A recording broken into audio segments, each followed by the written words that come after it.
Oi, eu sou a Ana, fisioterapeuta e sócia da F-Salute. Oi, eu sou a Bruna, web designer e sócia da Pixel Perfect. E esse é o podcast Mulherei, um ponto de encontro para falar de empreendedorismo feminino, compartilhar desafios e mostrar caminhos para viver essa jornada que é empreender. E no episódio de hoje a gente vai conversar sobre algo que todas nós empreendedoras passamos, que é ter 1001 funções dentro da sua própria empresa.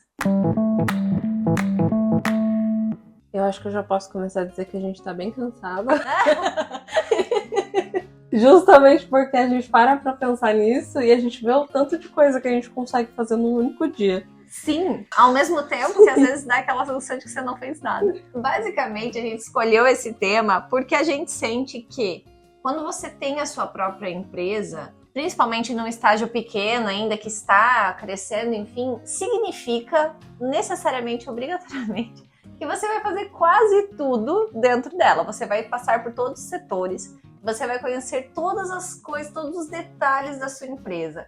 É meio que algo comum, que todo mundo que tem uma empresa pequena passa. E eu acho que nesse processo também a gente precisou aprender coisas que a gente não tinha ideia, que é o aprender a empreender, que eu sempre falo. Total. Coisas que eu faço hoje que eu nunca, na época da faculdade, eu nunca achei que eu fosse fazer. Já começa por aí, né? Eu acho que nenhuma faculdade, talvez administração, mas faculdades de outros assuntos, de outras áreas, dificilmente elas trazem algum viés para quem quer empreender. Normalmente se espera que se a pessoa quer empreender, ela vá atrás dessas informações de outra maneira. Eu acho que eu tive uma matéria que era tipo empreendedorismo, mas tinha um outro nome que eu não vou lembrar. E não era tão aprofundado, por exemplo, se você quer abrir uma empresa, como é que faz? Não era isso, era O máximo que eu tive na faculdade foi uma matéria chamada Administração em Fisioterapia. E aí você pensa, meu Deus, que matéria incrível. Eu não lembro de nada dessa matéria. Aí, ó, tá vendo? A única coisa que eu lembro, que é uma coisa que eu uso até hoje, foi o cálculo que você precisa fazer pro atendimento a domicílio. De resto, assim, não lembro. Como é que pode? Porque eram coisas tão superficiais e eu entendo também o motivo de ser tão superficial, porque realmente na questão de administração você precisa ter um profissional mesmo te auxiliando, mas tipo, eu acho que eles poderiam ter focado em passar outras coisas básicas, sabe? Que não aconteceram. Não, realmente, eu acho que todas as faculdades hoje deveriam ter alguma matéria relacionada à administração, enfim, porque quando você resolve abrir uma empresa, é o que a Ana falou, você precisa aprender a empreender, mesmo que você não queira, é uma coisa muito doida, assim. Às vezes a gente tem essa ideia, né, de que eu vou abrir uma empresa e eu vou focar os meus esforços em criar só a parte do design das coisas, usando o meu exemplo. Mas não vai ser assim, não tem como, a menos que, sei lá, você já comece com uma estrutura que tem 5 outros funcionários, cada um dividindo tarefas. Se é só você especialmente, não vai funcionar assim. Você vai precisar aprender nos detalhes. Eu sempre repito isso e eu acho até meio triste de eu falar que, tipo, minha vida seria muito mais feliz se eu pudesse só chegar, fazer os atendimentos e ir embora. Não, esse é o meu sonho. Porque foi o que eu aprendi a fazer na faculdade. Eu não aprendi as outras coisas. Porque eu tô no processo de aprender os outros setores e você precisa aprender. Se você vai ter uma empresa, você vai precisar aprender. Não tem como. A gente sai da faculdade aprendendo a fazer a nossa profissão. Mas depois, por todo o caminho, você vai adquirindo novas habilidades na questão do empreendedorismo, porque você vai precisar fazer isso. Muitas das coisas que você vai vendo é no dia a dia e é um aprendizado meio que por osmose, assim. Você tem que fazer alguma coisa, você vai atrás de aprender. Quando a gente fala sobre aprender sobre gestão, não é que você vai virar um administrador, só vai focar nisso. Você vai precisar fazer os dois lados, gestão e você fazer o teu, enfim, prestar teu serviço e tudo. E basicamente, quando você é uma pequena empresa, você vai ser a única pessoa responsável por fazer tudo isso. Desde cuidar dos bastidores até fazer o atendimento ao seu cliente. Fica o questionamento já de cara aí para você ir pensando, né? Quais são as suas funções dentro da sua empresa? Dentro da minha empresa, eu tenho inúmeras funções. E todo mundo passa por isso. Eu tinha feito recentemente uma mentoria num dos cursos que eu fiz. Essa dica veio da mentora da época, que ela falou, você sabe todas as funções que você faz? E aí, na minha cabeça, sim, eu sei, tipo, tá aqui. Mas aí ela me indicou, coloca num documento tudo que você faz para você realmente ter noção, assim, das áreas que você atua. Então, eu sou a pessoa que atendo, mas eu também sou a pessoa que emite nota fiscal e que faz o design de site. Um dos motivos que ela me indicou a fazer isso não era nem só ver o quanto eu estou exausta, mas também ter um guia para quando eu fosse começar a terceirizar. Então, no momento que a minha empresa expandir e eu puder contratar alguém, quais são as funções que essa pessoa que eu vou contratar vai ter que fazer? Eu acho que essa questão de você saber as suas funções é muito importante, porque é a partir daí que você vai conseguir organizar, entender tudo que você faz e não se afobar no sentido de que, a partir do momento que você sabe as suas funções, você consegue se organizar pra aplicar. Tipo, tem coisa que você vai precisar fazer uma vez por mês, tem coisa que você vai fazer uma vez por semana, tem coisa que você vai precisar fazer todo dia. Então, o ideal é que você tenha essa administração das suas funções, para que também você consiga manter tudo controlado, para que você não comece a se afobar e, enfim, a atrasar algumas coisas justamente porque faltou essa organização.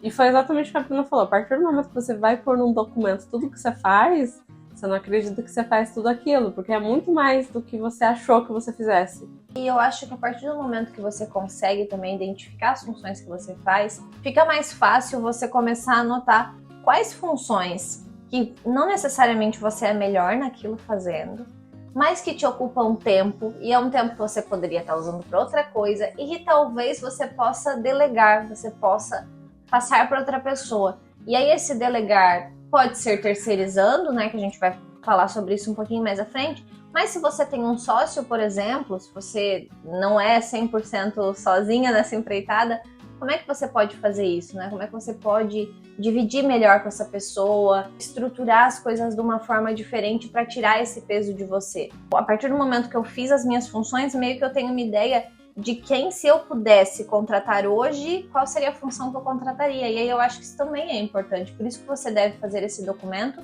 para você ter uma visão geral. E quando a gente fala em delegar, não é que você vai sair mandando em várias pessoas. O delegar é você saber passar as funções para cada pessoa, se você tem funcionários, ou no caso da Bruna, que só tem um sócio, de você realmente entender quais são as funções de cada uma, quais são as funções que cada um tem mais facilidade, que isso ajuda bastante. Às vezes pode ser que tenha uma coisa que a Bruna faz muito mais rápido que o Gustavo, ou vice-versa.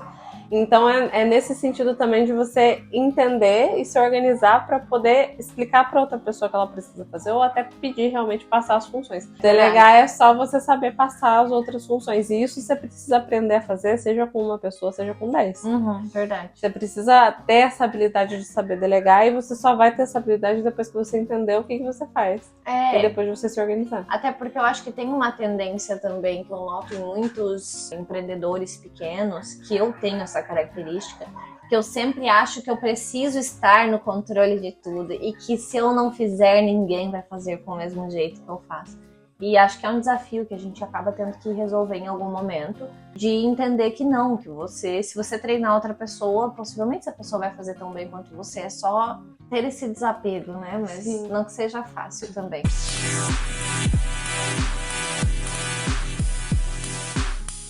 Uma coisa que eu não gosto de fazer, mas eu vi a importância de ser feito, são os POPs, que é o Procedimento Operacional Padrão. O nome parece difícil, mas é basicamente um documento que vai ter um passo a passo de algumas das suas funções. Então, por exemplo, lá na F-Salute eu tenho um POP que é só do atendimento no WhatsApp. Desde quando a pessoa entra em contato, até se é a domicílio, se é no nosso local, como que funciona para fazer o agendamento, como que funciona...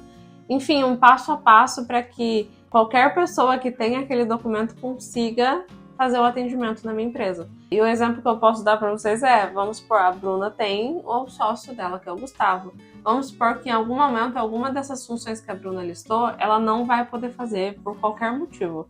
Ela vai precisar delegar isso para o Gustavo. E o Gustavo nunca fez isso antes. Então a Bruna vai ter um documento descrevendo o passo a passo. Isso não quer dizer que você precisa fazer isso de todos os procedimentos da sua empresa. Mas às vezes algumas coisas é interessante você ter, porque primeiro, você pode terceirizar isso em algum momento, e aí você já tem um documento para mostrar para a pessoa como que você quer fazer, como que você quer manter o padrão realmente, ou enfim, se você puder passar para alguma pessoa, funcionário, que seja qualquer pessoa que parar naquilo, que tiver o conhecimento daquilo, ela vai conseguir fazer seguindo o teu passo a passo. Então, dependendo da forma que você trabalha ou do que você trabalha, é importante você ter esses POPs para que em algum momento talvez alguém precise fazer aquilo e você não precisa fazer o trabalho meio que secundário de falar para a pessoa e ter que explicar tudo. Já tá tudo no documento, entendeu? É um documento que demora, eu odeio fazer, mas é importante esses documentos existirem. Até tem na área de tecnologia, para quem é da área de tecnologia, esse POP a gente conhece muito como playbook também, que é meio que o livro de fazer. E aí você consegue fazer essa mesma estrutura que a Ana falou. Eu também acho um trabalho bem minucioso, você tem que ter tempo para fazer, mas é meio que um investimento de tempo agora, para no futuro você não se incomodar tanto. O que você pode mentalizar na hora de montar um documento desse é, por exemplo, vamos supor que a Bruna pediu minha ajuda para fazer o atendimento do WhatsApp por ela, por qualquer motivo. Se ela montar um documento, eu vou conseguir entender esse documento mesmo não entendendo de site, mesmo não entendendo de design, mesmo não sabendo a forma que ela trabalha, eu vou conseguir fazer o atendimento via WhatsApp com o documento que ela montou. Então, quando você monta esse documento, tenha muito em mente que é uma pessoa que não entende da área que você trabalha. Muito legal de pensar. Porque daí, se for uma pessoa que não conhece, ela não vai saber os detalhes, ela não tem conhecimento nenhum da tua área, então ela não vai saber realmente como seguir aquele atendimento. Eu tô usando muito o exemplo do atendimento, mas é para várias coisas dentro da tua empresa. É um documento para leigos. Isso é bem legal, até porque você não sabe como vai ser, qual é o grau de conhecimento, né, o grau de experiência que a pessoa que você vai contratar ou a pessoa que você vai delegar vai ter. O POP também é importante para caso você queira agilizar alguma das coisas que você faz. Por exemplo, vou usar o exemplo do atendimento de novo. Quando você tem um arquivo montado com tudo que você precisa mandar e tudo que você precisa perguntar para o cliente para chegar na parte do orçamento e agendamento, agiliza muito a tua forma de fazer esses atendimentos, porque daí você já sabe o que perguntar, você já sabe como perguntar, as perguntas que funcionam. Se você precisar escrever toda vez de uma forma diferente, precisar digitar toda vez, então também vai ser uma forma de que você facilite um pouco a sua vida. É verdade. A gente tem que pensar que enquanto empreendedoras de empresas que estão começando, né, que estão dando aí seus primeiros passos de crescimento, ter em mente que sempre vai ter coisa que você vai gostar mais de fazer do que outras coisas. Então, óbvio que tem coisas que eu gosto muito mais de fazer. Eu gosto muito mais de criar coisas do que emitir nota fiscal, do que cuidar do caixa da empresa, que são questões administrativas que me desgastam muito. Mas, ainda assim, eu tenho que fazer. Então, você também ter esse senso de responsabilidade, né? Nem tudo você vai conseguir pular e você vai conseguir não fazer. Muitas coisas você vai ter que fazer de qualquer jeito. É uma questão de momento. Neste momento, enquanto eu não tenho condições de terceirizar coisas, eu preciso focar em fazer isso e tentar fazer da melhor maneira possível. Ao mesmo tempo que eu falo isso, né, de que você sempre terá que fazer coisas que você não gosta, principalmente nesse momento de começar, é muito importante que a gente também tenha cuidado para não abraçar o mundo e acabar fazendo coisas erradas. E aí, para mim, uma coisa que eu sempre tive muito receio e que eu sempre terceirizei, eu prefiro pagar para alguém fazer do que eu fazer, é a parte contábil. Então, beleza, eu tenho ali o controle de caixa, eu tenho que emitir nota fiscal, mas a questão de imposto, de calcular a coisa, de declarar o imposto de renda na época certa, eu sempre prefiro terceirizar, porque eu não tenho conhecimento muito específico. E eu morro de medo de fazer alguma coisa errada hoje, e daí daqui 10 anos a Receita Federal notar e falar assim, olha, agora você tem uma multa de, sei lá, 100 mil, paga, porque eu fiz alguma coisa errada. Então, assim, também pense nisso, né? Tem alguma coisa que você está pegando para você, mas que você não sabe fazer direito? Será que não é melhor terceirizar? Pagar pra alguém fazer pra você? A resposta é sim. E eu acho que essa parte contábil, principalmente, é muito importante você ter alguém, um profissional mesmo para auxiliar, porque a chance de você cometer um erro criminal não é muito grande. É muito grande. É muito grande. E às vezes, quando você é uma pequena empresa, não tem necessariamente alguém olhando ali, né, porque você tá fazendo. Mas no futuro, e essas coisas muitas vezes você vai ter que resolver lá na frente, então é bom ter cuidado. Eu também considero que, para quem não é da área jurídica, ter alguém que conheça do jurídico por perto é muito importante. Então, se você, assim como a minha empresa, tem um contrato de prestação de serviço, que esse contrato passe por um advogado, né? Porque não tem ninguém melhor que um advogado para ler o que você fez e saber se está certo, ou mesmo o advogado vai mandar o contrato para você, mas pensar nessas coisas. Isso que eu estou querendo fazer pode me prejudicar de alguma forma? Eu posso fazer de uma forma errada e isso vai contra as leis? Se sim, não faça. Esses dois setores, principalmente para quem tem contrato, e principalmente dessa parte administrativa mesmo, tenha profissionais, pague, nem que seja uma consultoria, alguma coisa assim, mas não faça por conta própria se você começou assim, sem ter noção de nada. E esse é um grande exemplo de uma área interessante para você terceirizar, né? Então, normalmente a gente fica com essa dúvida. Quem é pequeno empreendedor, eu confesso que eu ainda tenho essa dúvida de quando é o melhor momento para terceirizar. Porque tirando essas coisas de contábil e jurídico, eu não terceirizo ainda. E ao mesmo tempo que eu sei que terceirizar poderia me tirar um peso de algumas coisas, eu fico naquela, não, mas eu consigo fazer isso. Então, por exemplo, agora eu tenho considerado muito a possibilidade de terceirizar a parte de rede social da minha empresa. Porque por mais que eu saiba fazer, quando eu paro para fazer, me toma um tempo tão grande que eu fico pensando, meu, será que não é melhor eu contratar alguém, sabe? Em site freela, por exemplo, não necessariamente eu precise ter um funcionário. E daí também acho que é legal a gente conversar sobre isso. Não tem só uma forma de você terceirizar. Então, você pode contratar uma outra empresa, como contratar uma contabilidade ou um advogado.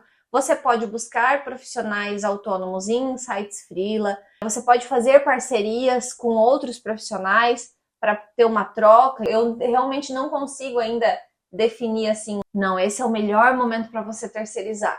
Mas eu acho que talvez seja isso, quando você nota que o seu tempo poderia estar sendo aplicado de outra forma e que tem como você terceirizar.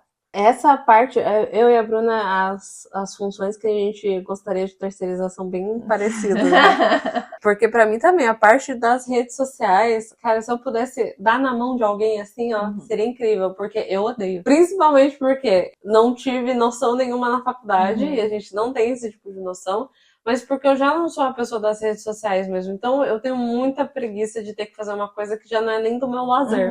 Quanto mais acrescentar isso no trabalho. Então é uma coisa também que eu tô tendo que trabalhar, porque eu sei a importância de estar no Instagram, a importância de estar nas redes sociais. Então tá sendo também mais esse processo. Mas eu sei que na primeira oportunidade que eu tiver, eu vou entregar na mão de alguém. É terceirizar e delegar, porque é uma coisa que me ocupa muito tempo e é uma coisa que sempre me deixa exausta, assim, justamente porque eu odeio fazer. Eu noto isso muito por mim mesma, assim, por mais que eu seja da área criativa, tem coisas da área criativa que eu também gostaria de terceirizar, e eu acho que vem muito nisso, assim, nessa combinação do o que você gosta menos de fazer e que não vai te onerar tanto, porque para uma pequena empresa você também tem que pensar em custos, né, de quanto vai custar para você terceirizar algo, e o quanto isso vai ser valioso para você, vai retornar enfim, tempo, em saúde mental, em equilíbrio, em tudo. São várias coisas a se considerar, né? O que você faz nessas situações em que ainda não é possível terceirizar,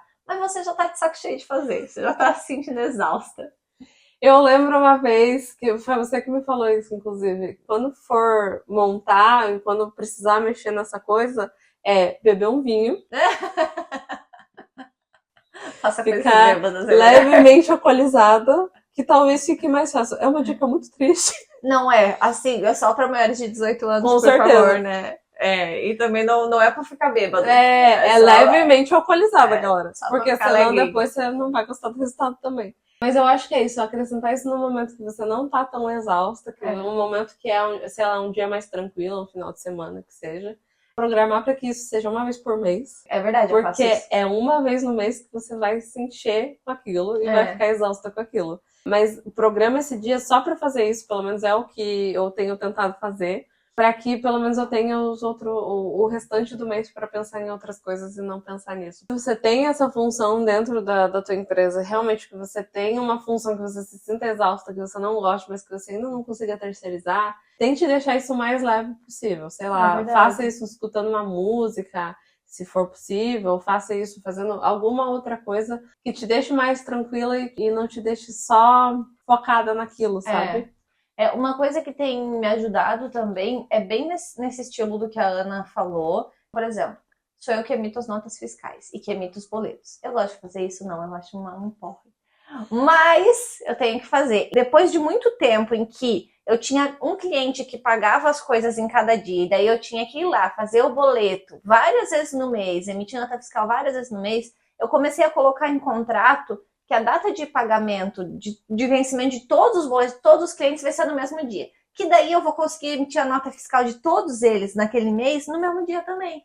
Daí eu já faço as notas, já faço o boleto de tudo, já mando, me livro daquilo naquele mês. Então isso me ajudou bastante, assim. Talvez se você tiver numa função em que é possível organizar, para fazer isso de uma vez só, ao invés de várias vezes no mês, seja um bom caminho para você se sentir menos exausta no momento que você está fazendo. Eu acho que a palavra-chave também é essa questão de organização. A partir do momento que você consegue se organizar, você consegue realmente fazer isso que a Bruna falou. Eu também faço a mesma coisa. A questão de nota fiscal, ainda sou eu que faço, é uma vez por mês. Eu tento me organizar tudo para fazer essas coisas que dá para fazer uma vez por mês, eu tento me organizar para fazer. Se não der para fazer tudo no mesmo dia, eu faço pelo menos em dias seguidos. Porque daí são os dias que eu realmente só faço aquilo e depois eu consigo focar em outras coisas e não fica aquilo martelando na minha cabeça de que, ai meu Deus, eu preciso fazer, sabe? E como tarefa do episódio, a nossa orientação é que você crie o seu documento de funções.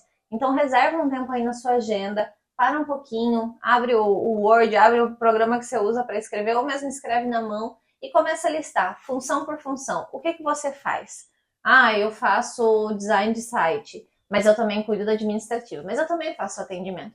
E aí, dentro de cada uma dessas funções, você descreve exatamente as atividades que você faz em cada uma delas. E aí, com base nisso, é legal se você puder marcar quais dessas atividades você pode criar um POP, que é o procedimento operacional padrão que a Ana comentou. Coloca ali, já deixa marcadinho para quando você conseguir ter um tempo de parar, você já saber quais são as atividades, as funções que precisam de um POP. E pode ter certeza que isso vai te ajudar muito no futuro.